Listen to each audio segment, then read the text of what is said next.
Hello, chemists. Today we're going to take another crack at explaining that common ion calculation that I flubbed in class the other day. So hopefully this makes a little bit more sense. Okay, so we're going to start off by we're concerned with the solubility of barium sulfate in water and then in another solution. So we're going to start by calculating the solubility of barium sulfate in water, just kind of as a warm up. So the solubility of barium sulfate in water is, if we want to call that number X, you could also call it S, and I will for the rest of the PowerPoint, but in this case, I'm going to call it X. We need to know the K sub S of barium sulfate, and luckily we do. It is 1.0 times 10 to the negative 10th. No units on that. So we set up our equilibrium expression. We've got K sub S equals the concentration of barium times the concentration of sulfate. When the barium sulfate dissolves, it dissolves into barium and sulfate. This is an AB type, not an A2B or an AB2, so we can just use this equation right here. K sub S equals X times X, or X squared.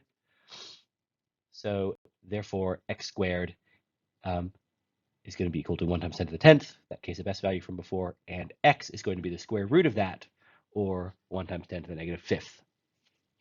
All right, pretty straightforward. Now we're going to get wackier.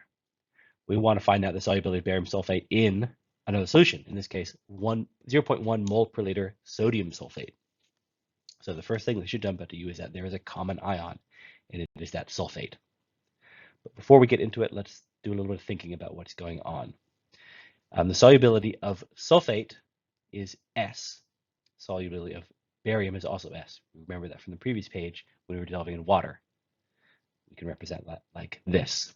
Barium sulfate dissolving into barium and sulfate, each of which has a solubility of S. However, there's already sulfate in the solution from the sodium sulfate. There's already sulfate here, and we're trying to dissolve more sulfate in it. So that means that the barium sulfate is going to be sparingly soluble in the sodium sulfate, i.e. it's not going to dissolve very much at all. And that means that the total concentration of sulfate overall after we combine it is not going to change very much. And that means we now know the concentration of sulfate in the final combined solution. Since it doesn't change very much when we add the barium sulfate, because it's not very soluble, we can say that the concentration of sulfate is the same after, which means that we know that it is 0.1 moles per liter.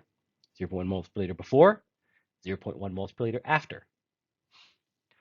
But unfortunately, that is not the answer to the question yet. We need to do a little bit more math.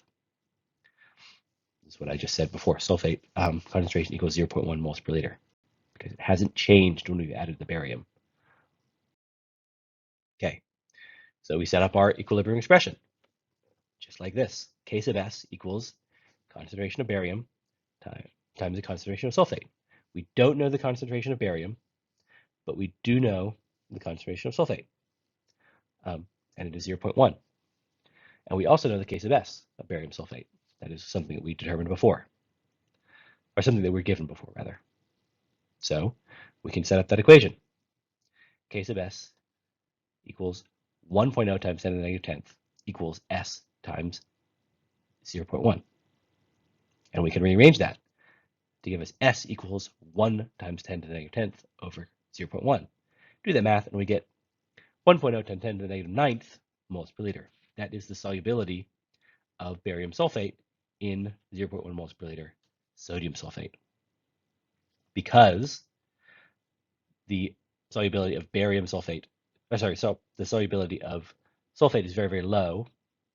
That means it doesn't change very much, but it does change a little bit, and we can work out how it changes here. And let's talk about how those relate, the solubility in water and the solubility in sodium sulfate. Solubility of barium sulfate in water is 1 times 10 to the negative 5th.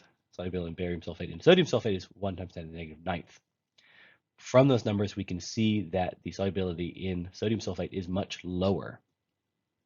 And that is because of the common ion effect. The solubility of the barium sulfate has been reduced by the sulfate already present. So even though there is some barium and sulfate dissolving, there's not very much.